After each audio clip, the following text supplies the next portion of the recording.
In March 1914, against social and religious taboo, a self-taught Indian mathematician called Srinivasa Ramanujan left his wife, family and friends in Madras to sail for England and Trinity College, Cambridge.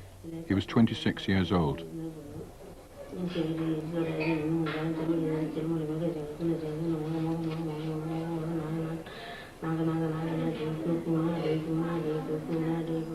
Six years later, Ramanujan was dead, but he left behind him some of the most remarkable and beautiful ideas in the history of pure mathematics. No one knows quite where these ideas came from. Many years later, the great English mathematician G.H. Hardy reflected on his brief relationship with Ramanujan. I suppose that it is always a little difficult for an Englishman and an Indian to understand one another properly. The real difficulty for me is that Ramanujan was, in a way, my discovery. I did not invent him. Like other great men, he invented himself. But I was the first really competent person who had the chance to see some of his work, and I can still remember with satisfaction that I could recognize at once what a treasure I had found. I owe more to him than to anyone else in the world, with one exception, and my association with him is the one romantic incident in my life.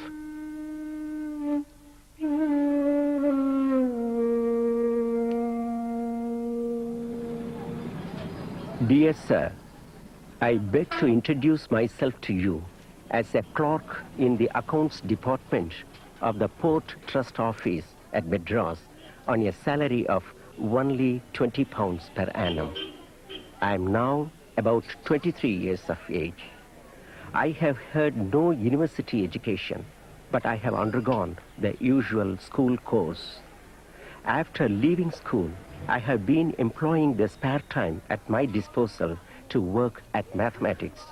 I have made a special study of divergent series in general, and the results I get are termed by the local mathematicians as startling. I would request you to go through the enclosed papers. Being poor, if you are convinced that there is anything of value, I would like to have my theorems published. Being inexperienced, I would very highly value any advice you give me, requesting to be excused from the trouble I give you. I remain, dear sir, yours very sincerely, S. Ramanujan.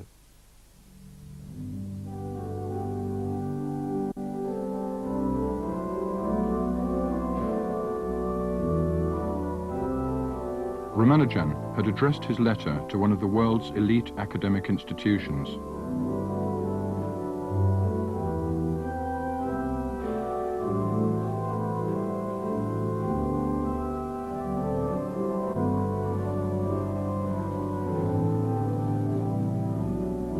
The recipient of the letter was G.H. Hardy, who together with his friend and collaborator J.E. Littlewood dominated English mathematics in the first half of this century.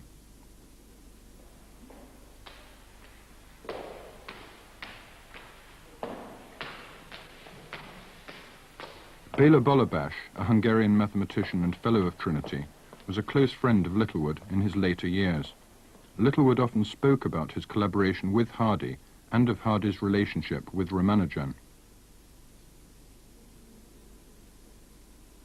The Hardy-Littlewood partnership is probably the greatest scientific partnership ever. And it's rather curious that though they lived in the same college, they actually collaborated by sending each other letters. They lived only about 50 yards apart, and even then porters scurried across the court carrying letters from one to the other. These letters tend to be rather impersonal, all about mathematics, and occasionally some personal details thrown in. Especially at the beginning, they were rather formal. They went like Dear Hardy and Dear Littlewood, no Christian names ever. That later they became Dear L, Dear H, and 20 years on, they almost never wrote any elocution whatsoever. They just started their mathematics. So they would say, just had an idea for lambda less than 1. I should like you to begin by trying to reconstruct the immediate reactions of an ordinary professional mathematician who receives a letter like this from an unknown Hindu clerk. The first question was whether I could recognize anything. Some of the formulae seemed vaguely familiar. I thought that as an expert in definite integrals, I could probably prove a couple of them, and did so, though with a good deal more trouble than I had expected. One or two of the formulae I found much more intriguing, and it soon became obvious that Ramanujan must possess much more general theorems, and was keeping a great deal up his sleeve. Some of the formulae defeated me completely. I had never seen anything in the least like them before. A single look at them is enough to show that they could only be written down by a mathematician of the highest class. They must be true, because if they were not true, no one would have had the imagination to invent them. Hardy began corresponding with the Indian clerk and invariably asked Littlewood for his comments on the strange formulae which arrived from Madras. I've looked at some of the other results. D is still wrong, of course, and rather a howler. 6 is correct up to x to the 33rd.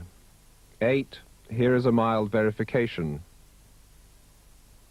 How maddening his letter is in the circumstances. I rather suspect he's afraid that you'll steal his work. Littlewood wrote that my hopes now are that he has much important discoveries about continued fractions and elliptic functions. I can believe that he's at least a Jacobi. It's tremendously exciting to find somebody who turns up out of the blue and who is as good as Jacobi. I mean, that's unheard of course. It never happened before. It's unimaginable. In fact, in mathematics, almost everybody has a very good teacher. It's very rare to find an outstanding mathematician who was not taught by anybody.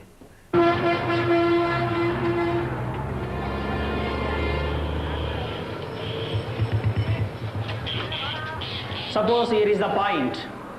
We must go along the x-axis, along the y-axis, or along the z-axis, or parallel to them. In this case, by the age of 10, Ramanujan had shown such outstanding mathematical ability that he was awarded a scholarship to the Kumbakonam town school. And z units along the or parallel to the z-axis. He had an insatiable curiosity for all things mathematical and neglected his other school subjects. Can be written as a vector sum of 3 vectors as OP. Within a relatively inflexible English-based system, he failed to qualify for higher education. Plus MP vector, which is the vector sum. We are going to see that this is the resolution rectangular. At the age of 15, Ramanujan borrowed a copy of Carr's Synopsis of Pure Mathematics, a textbook designed to coach bright English boys for university entrance exams. He worked his way through this book, and its somewhat peculiar style and methods were probably responsible for Ramanujan's odd ways of working, in particular his apparent ignorance of the need for rigorous proof of new ideas.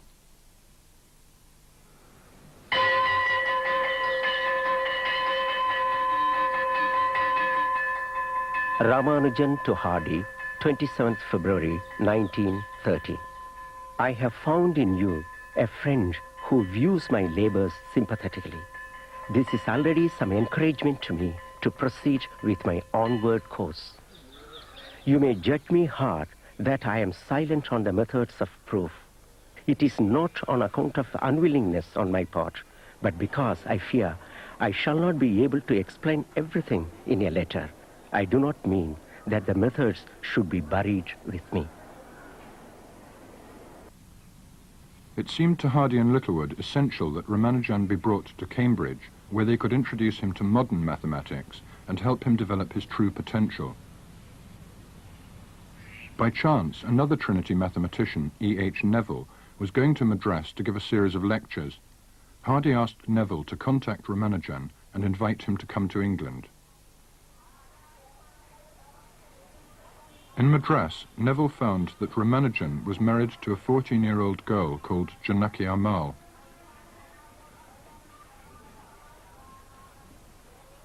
She is now 87 and lives in a poor area of Madras, surrounded by mementos of her husband. All I can tell you is that day and night he worked on sums. He didn't do anything else. He wasn't interested in anything else, just sums. He wouldn't stop work even to eat. We had to make rice balls for him and place them in the palm of his hand. Isn't that extraordinary? Neville was to find that there were certain very real obstacles to Hardy's plan. The transition of India of the late 19th, early 20th century was one in which one transferred one's interest from education in Tamil literature or in Sanskrit literature and conforming to the religious practices, and then changing over to reading English history and science and ambitions in science.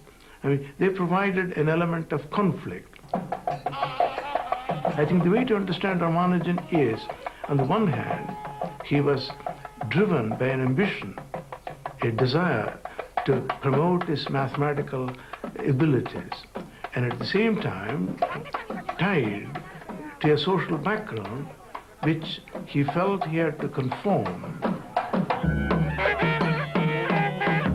Ramanujan and his family were Brahmins, poor but extremely orthodox in matters of religious observance.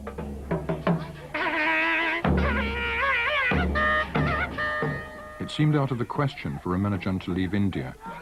By crossing the seas to another land, a Brahmin loses caste and is seen as polluted in the eyes of other Brahmins. Ramanujan's family had a favorite Hindu deity, the goddess Namagiri. Ramanujan sometimes said it was Namagiri who gave him all his ideas in dreams.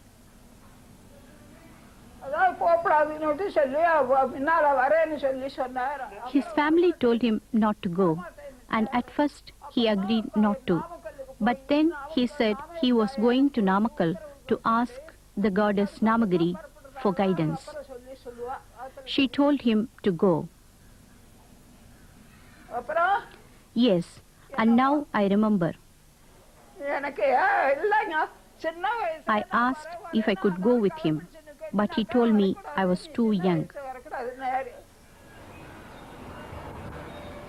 Ramanujan to Hardy, 22nd January 1914. Dear Sir, I learned from your letter and Mr. Neville that you are anxious to get me to Cambridge. I went to Mr. Neville of your college, who very kindly spoke to me and cleared my doubts that I need not care for my expenses, that my English will do, that I am not asked to go to England to appear for any examination, and that I can remain a vegetarian there.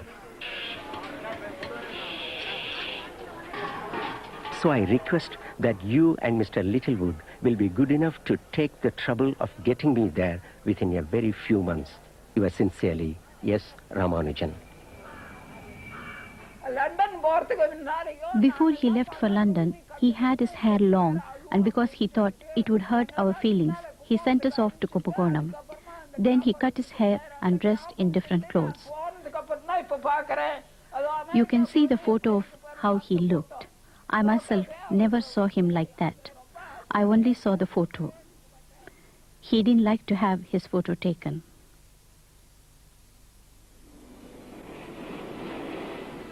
Dear Mr. Krishna Rao, reached Suez this evening. For the first 3 days, I was very uncomfortable and took very little food, and after that, I have been all right. The sea is very smooth, and there is no fear of seasickness. I do not know whether I shall have to go to Cambridge directly or stay at London and then go. I shall write to you after I reach England and everything is definitely settled. My best compliments to your brother and warmest thanks to your uncle.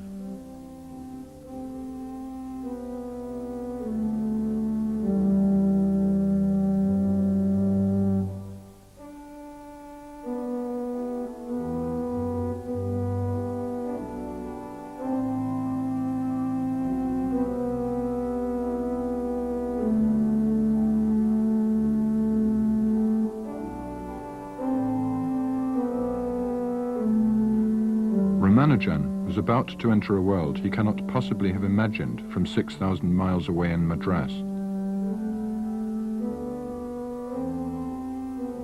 When I first joined Trinity, fellowship at Trinity was the height of ambition. We were really a band of very excellent people in their particular subjects. And the rubbing off of one against the other, I think, did have a very salutary effect. We were odd, I have no doubt. We had been odder in days gone by when none of us were married. When I joined the fellowship, at least half the fellows were married and lived out of college, didn't live on top of each other as they used to. We came, I suspect, from a very poor environment. Madras is better than most cities in India. It's infinitely better than Bombay and Calcutta. But it was a poor community. And to come to the highly privileged conditions which still existed in 1914 in this place must have been a very great strain on him.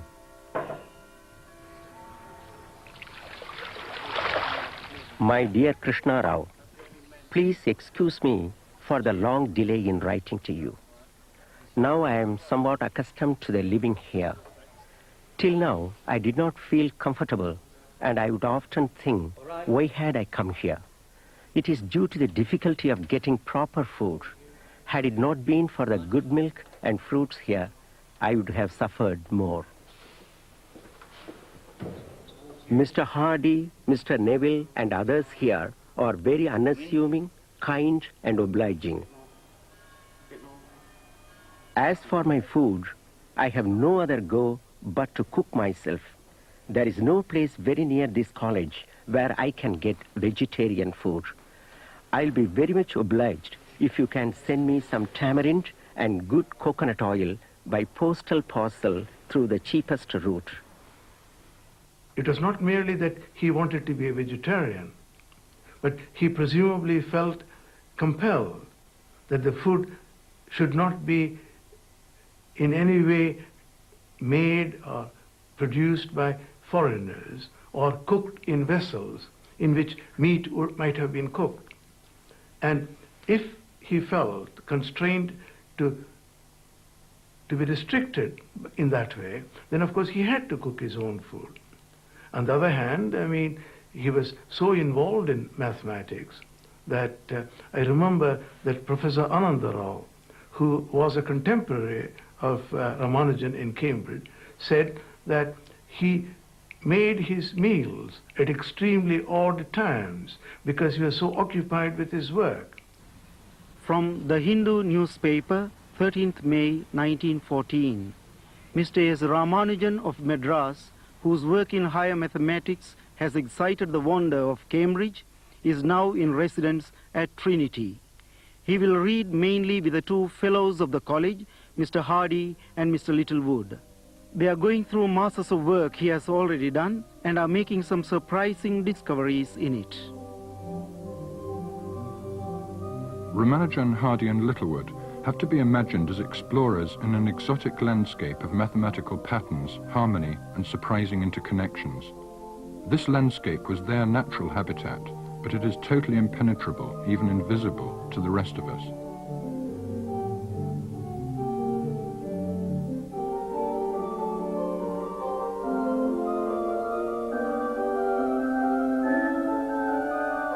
In 1940, Hardy wrote an elegant account of his own passion for what he called the real mathematics. Pure mathematics seems to me to be a rock on which all idealism founders. 317 is a prime, not because we think so, or because our minds are shaped in one way rather than another, but because it is so, because mathematical reality is built that way. I cannot remember ever having wanted to be anything but a mathematician. I suppose that it was always clear that my specific abilities lay that way, and it never occurred to me to question the verdict of my elders. I do not remember having felt as a boy any passion for mathematics, and such notions as I may have had of the career of a mathematician were far from noble. I thought of mathematics in terms of examinations and scholarships. I wanted to beat other boys, and this seemed to be the way in which I could do so most decisively. I knew Hardy, I won't say well, I knew certain aspects of Hardy quite well, as I'd been with him quite a long time. I did not know Littlewood. Littlewood, the idea was that Littlewood had been invented by Hardy to account for any possible mistakes there might have been in Littlewood and Hardy. But I think he actually was a real character. I saw a good deal more, and I was more temperamentally well disposed to Hardy than I was to Littlewood. When I knew Hardy, he was already getting on in age, and I think he had shrunk in his frame. To my mind, he was a small man and wiry, tense, like an acrobat, always casting himself in the role of the next move, wanting to pit himself against the obstacle.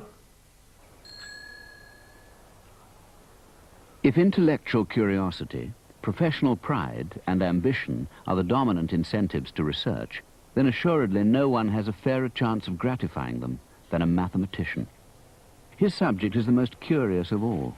There is none in which truth plays such odd pranks. It has the most elaborate and the most fascinating technique, and gives unrivaled openings for the display of sheer technical skill. Finally, as history proves abundantly, mathematical achievement, whatever its intrinsic worth, is the most enduring of all. A mathematician, like a painter or a poet, is a maker of patterns. If his patterns are more permanent than theirs, it is because they are made with ideas. A painter makes patterns with shapes and colors, a poet with words. The mathematician's patterns, like the painter's or the poet's, must be beautiful. The ideas, like the colors or the words, must fit together in a harmonious way. Beauty is the first test. There is no permanent place in the world for ugly mathematics. As most of you know, this passage is from Hardy, from his Apology. In emphasizing the importance of beauty in mathematics, Hardy must have been influenced by his association with Ramanujan, the subject of this talk, because Hardy found Ramanujan's results particularly... There was one great puzzle. What was to be done in the way of teaching him modern mathematics? The limitations of his knowledge were as startling as its profundity. Here was a man who could work out modular equations and theorems of complex multiplication to orders unheard of, whose mastery of continued fractions was, on the formal side at any rate, beyond that of any mathematician in the world. And yet he had never heard of a double periodic function, or of Cauchy's theorem, and had indeed but the vaguest idea of what a function of a complex variable was. Divisible by 5 for every value of n. Okay, I think this will be the very last thing I will prove, but we should prove something. So let's try to see how Ramanujan did it, and actually we can do exactly the proof he gave. His ideas of what constitutes a mathematical proof were of the most shadowy description. All his results, new or old, right or wrong, had been arrived at by a process of mingled argument, intuition, and induction, of which he was entirely unable to give any coherent account. It was impossible to ask such a man to submit to systematic instruction, to try to learn mathematics from the beginning once more. I was afraid, too, that if I insisted unduly on matters which Ramanujan found irksome, I might destroy his confidence or break the spell of his inspiration. So I had to try to teach him. And in a measure, I succeeded, though obviously I learned from him much more than he learned from me.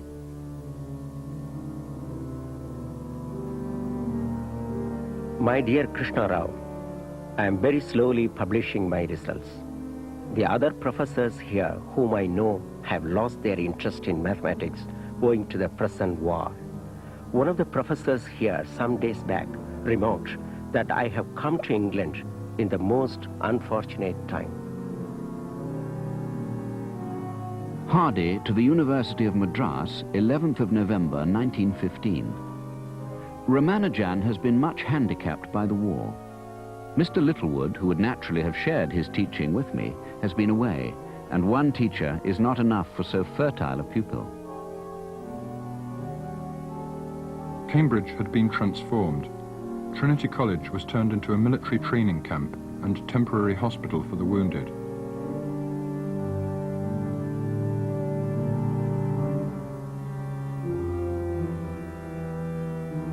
Ramanujan to his mother, September 11th, 1915. Ramanujan makes his countless prostrations to his mother. Please write about your welfare. There is no war in this country. War is going on only in the neighboring country. That is to say, war is waged in a country that is as far as Rangoon is from Madras. No war like this has raged before. The present war affects millions of people. Germans set fire to many a city, slaughter and throw away all the people, the children, the women, and the old. When the world is mad, a mathematician may find in mathematics an incomparable anodyne. For mathematics is, of all the arts and sciences, the most austere and the most remote.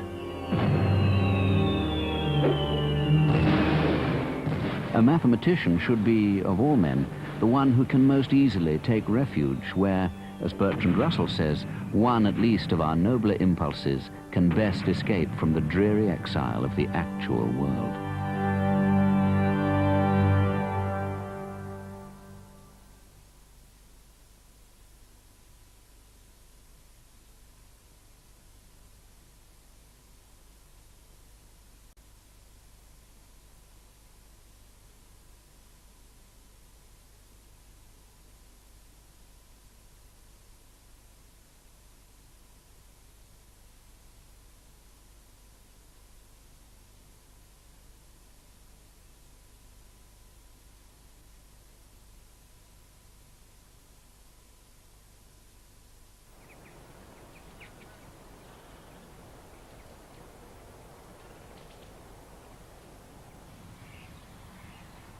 When Littlewood returned to Cambridge on leave from ballistics research, he was fascinated by what Ramanujan had been doing in his absence. There was hardly a field of formulae that Ramanujan had not enriched, in which he had not revealed unsuspected possibilities. The beauty and singularity of his results was entirely uncanny. 2 pi square root 2 sum from q goes from 1 to nu square root q. One was impressed by his extraordinary profusion, variety and power. The story of one particular result of Ramanujan's, the formula for the number of partitions of n, is a romantic one, but it resulted in a very astonishing theorem. When we think of partitioning a number, what we are talking about is breaking it up into a sum of other numbers. For example, 10 is 6 plus 4. In additive number theory, one wishes to look at all possible ways of doing this. So, for example, if we think of a small number like 4, there are 5 possible ways of doing it. 4 can be written as 4 itself, a single-term sum, 3 plus 1, 2 plus 2, 2 plus 1 plus 1, and a sum of 4 ones. There are 5 ways of doing it. As soon as you look at even slightly larger numbers, there become many more ways of doing this. Take, for example, the number 7. If we look at 7, there are 15 ways of writing 7 as sums of numbers. 7 itself, 6 plus 1, 5 plus 2, 5 plus 1 plus 1, 4 plus 3, 4 plus 2 plus and 1. 7 ones. So if we count up all the sums that we've made here, we see that the total number is 15. And generally this is denoted by the shorthand P of 7 equals 15.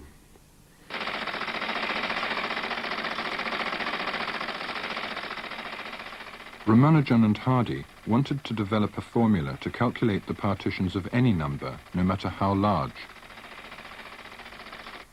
At that time, around the turn of the century, one of the great mathematical achievements was what was called the prime number theorem. And this theorem gave a formula for approximating how many primes there were to any particular number you wanted, starting with the smallest one, 2, and going up to any particular limit, whether it was 1,000,000, 1,000,000,000, or any large number. It would give an approximate value. Although it was a tremendous achievement, indeed a brilliant piece of work, it is an approximate solution. Consequently, when people started studying the number of partitions of an integer, so to speak, the basic problem of addition, as studying primes as the basic problem of multiplication, the hope was that you could find a formula for this number which would be as good as this major achievement in prime number theory. Consequently, say, if you were counting the number of partitions of 200, which turned out to be around 4 trillion, you would expect that an error around 1,000,000 or so would be excellent. You would probably be pleased if it was on the order of only billions, but you might hope for millions. Ramanujan believed, however, that all of this was lowering your sights much too much. He believed that it would be possible to provide a formula that would be exactly correct.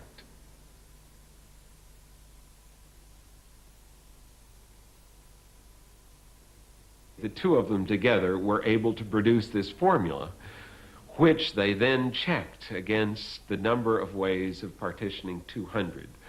The right answer is close to 4 trillion. They had the Major McMahon compute by hand the correct answer, which took nearly a month of time prior to high-speed computers. And when they compared their predicted answer to his, they found that their theoretical calculations came to within 0.004 of the exactly correct answer. Well, since the answer is a whole number and not a fraction, all you need to do is take their theoretical answer, drop off the fractional part, and you have the exact right answer. And this was a revolutionary and surprising achievement. The form of this formula is even more stunning. It involves transcendental numbers and expressions that seem to be totally unrelated. They might be appropriate, say, in a course on engineering or theoretical physics, but for actually counting how many ways you can add up sums to get a particular number, they seem absolutely incredible. In fact, I was stunned the first time I saw this formula. I could not believe it, and the experience of seeing it explained and understanding how it took shape really, I think, convinced me that this was the area of mathematics I wanted to pursue. Q e to the minus 2, and I'm sure even if now you asked 99.9% of the mathematicians whether they would like to prove such a result, if they do not know that it actually had been done by Hardy and Ramanujan, I suspect they would say that this is just out of the question. There's no way one can write down such a sum of products of complicated terms that actually gives you the exact value. Now, it was entirely up to Ramanujan to get it right. And then Hardy brought in all the technical skill, and he was a wonderful mathematician, and he could overcome the technical difficulties. But I believe Hardy was not the only mathematician who could have overcome those difficulties. I'm sure that Littlewood could have done it, probably Mordell could have done it, Boya could have done it. I'm sure there are quite a few people who could have played Hardy's role. But Ramanujan's role in that particular partnership, I don't think could have been played at the time by anybody else.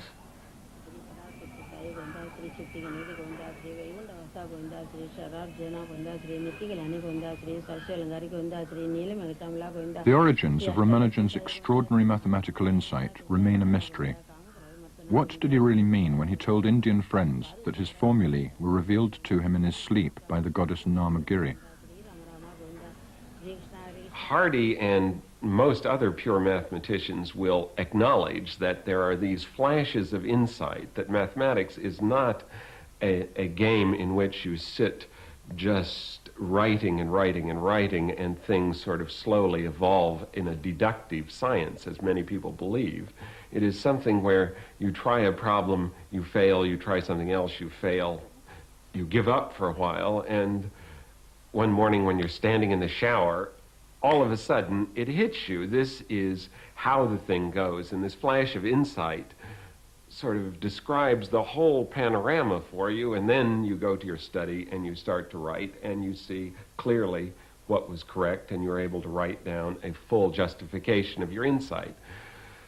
Well, if one suggests that say, Ramanujan, being the genius he was, had more of this happen to him more often than the average mathematician, and he had it happen with his outlook, Hindu outlook, it is not inconceivable that he would attach a religious significance to it.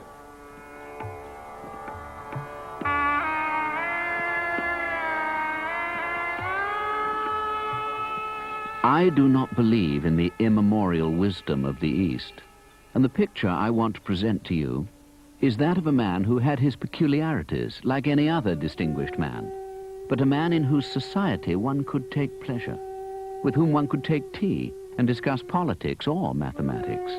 The picture, in short, not of a wonder from the East, or an inspired idiot, or a psychological freak, but of a rational human being who happened to be a great mathematician. There's no way even Hardy could see what went on in Ramanujan's mind. He came up with his amazing formulae, amazing relations and identities, and then he had these fantastic hunches, but I don't think Hardy could ever know how Ramanujan came to have these hunches, how he came to have such well-informed guesses occasionally. Of course, in other cases, Ramanujan was absolutely wrong. He was very naive. I mean, he thought that mathematics is very nice. There are very few pitfalls.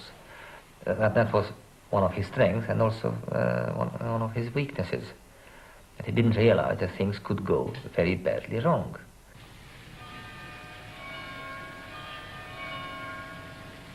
In the spring of 1917, Ramanujan fell ill, possibly with tuberculosis, a gastric ulcer, or gross vitamin deficiency caused by poor nutrition.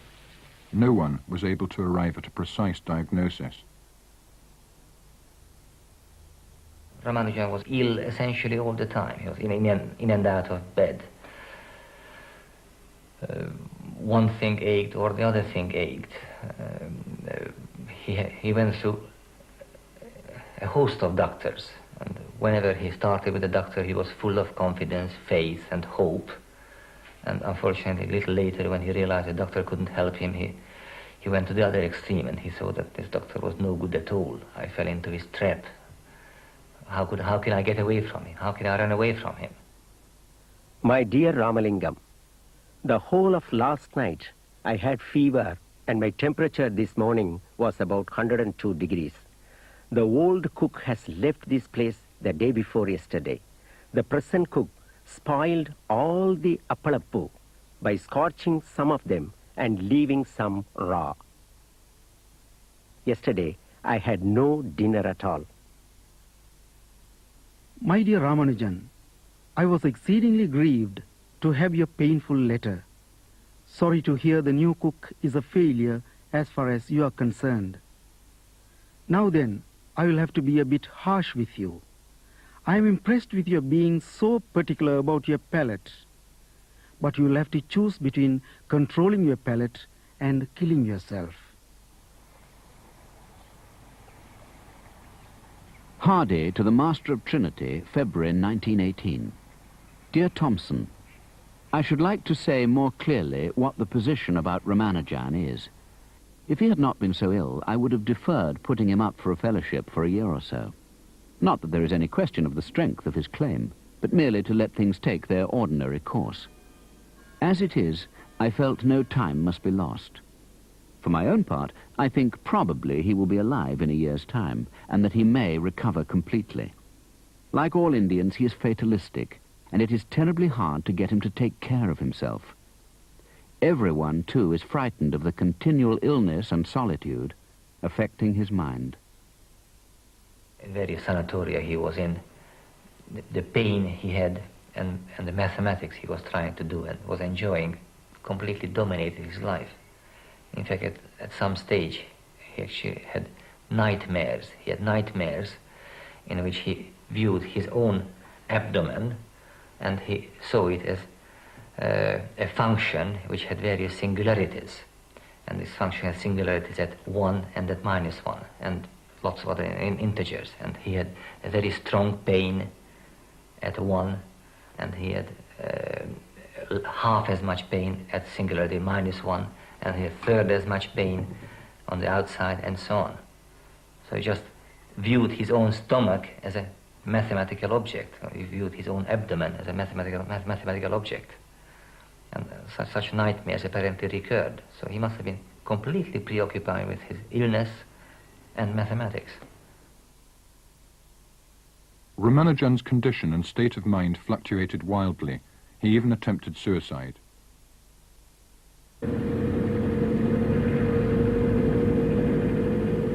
No one can understand Ramanujan who does not understand his passion for numbers in themselves. He could remember the idiosyncrasies of numbers in an almost uncanny way. It was Littlewood who said that every positive integer was one of Ramanujan's friends.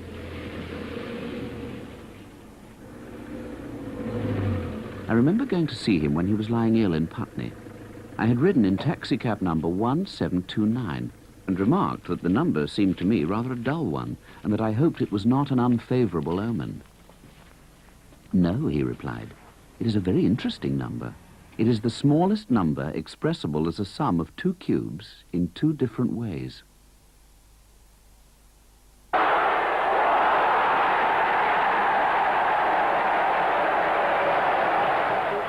With the end of the war, Ramanujan decided to go back to India, at least for a while.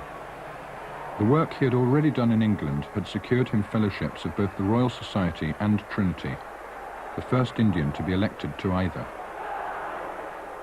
I, Srinivasa Ramanujan, elected Fellow of Trinity College, do hereby promise that I will loyally observe the statutes, ordinances, and good customs of the college, and in all things endeavor to promote its welfare.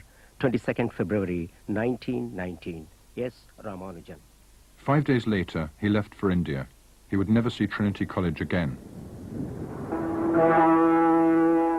He will return to India with a scientific standing and reputation such as no Indian has enjoyed before, and I am confident that India will regard him as the treasure he is. His natural simplicity and modesty has never been affected in the least by success. Indeed, all that is wanted is to get him to realize that he really is a success.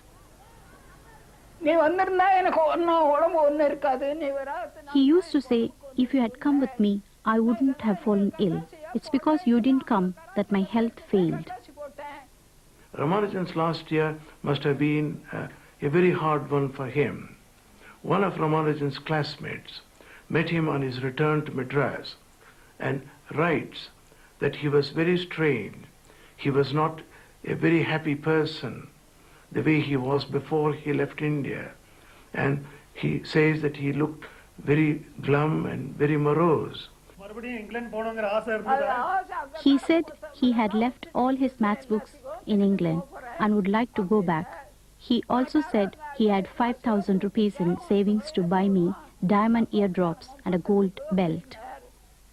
But in some strange way, Ramanujan must have felt that his life was coming to an end. Of course, this I'm guessing, because the speed with which he did work during the past year, and which has been recorded in what is now called the Lost Notebook, is, according to everyone who has read it, one of the most original pieces of mathematics, and in some ways the very best which Ramanujan did.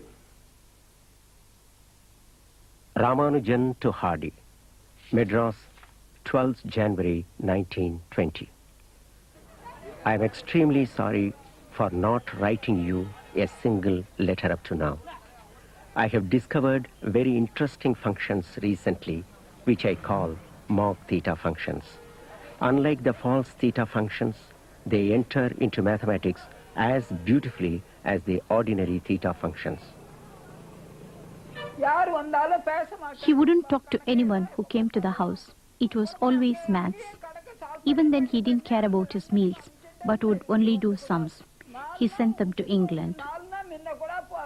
4 days before he died, he was scribbling. He filled a box with papers, and there were more papers scattered around the bed.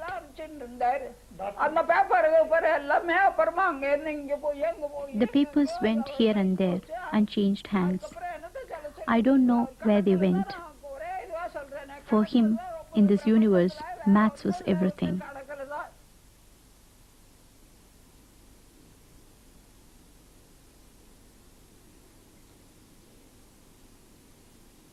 The work Ramanujan did on his deathbed did reach Cambridge. His notebooks were stored in the Wren Library at Trinity for 50 years until Professor Andrews began work on them in 1976. Ramanujan was always guided by example. He would run many calculations. Indeed, in this lost notebook, probably almost half of it consists of pages that have a certain almost hysteria about them. Formulas are sort of started and stopped, tailing off in one direction. A column of figures will be added up at an angle over here. Something else will be written upside down. Nothing will be comprehensible on such a page. So you get a clear feeling that he is working from example and building this up from smaller ideas into one of these grand formulas. Of the discoveries in this notebook, I would say that prior to actually unearthing the notebook itself and seeing what was there, maybe 15 or 20% of these formulas had been discovered in some way or another by others. But the vast majority of it is not only lay undiscovered, but contains treasures of interest and significance in mathematics today. So, although one can feel tremendous sympathy for this man as he was dying, nonetheless, what he did was absolutely marvelous. On his deathbed, he told me that his name would live for 100 years. He said, whether I am alive or dead, you will have money. He knew he was dying and said there was nothing anyone could do about it. I always remember his name whenever I meditate.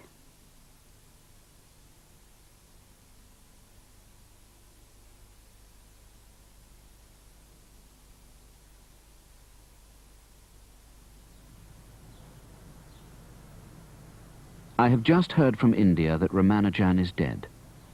It is a great shock to me, for I thought before he went back that he had begun to turn the corner. Could not Trinity do something to commemorate him permanently in a small way? After all, he was a most extraordinary genius, of whom even Trinity may be justly proud.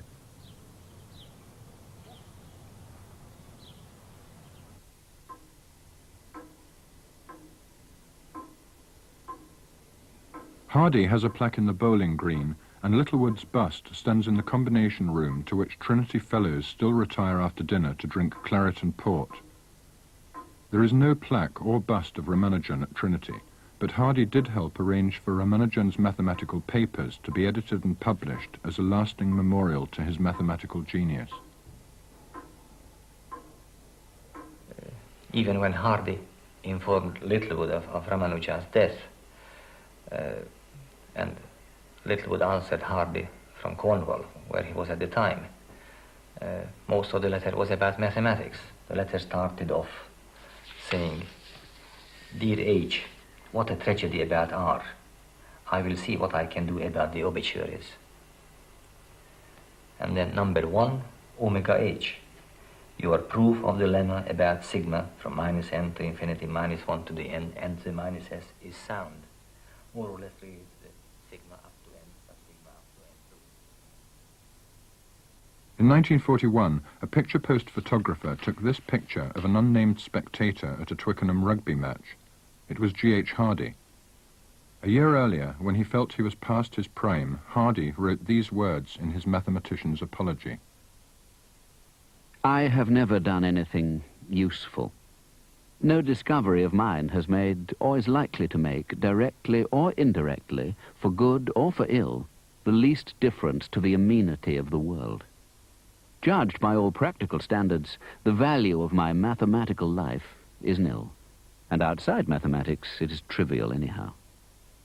The case for my life, then, or for anyone else who has been a mathematician in the same sense in which I have been one, is this, that I have added something to knowledge, and helped others to add more, and that these somethings have a value which differs in degree only, and not in kind, from that of the creations of the great mathematicians, or of any of the other artists, great or small, who have left some kind of memorial behind them. I still say to myself when I am depressed and find myself forced to listen to pompous and tiresome people, well, I have done one thing you could never have done, and that is to have collaborated with both Littlewood and Ramanujan on something like equal terms.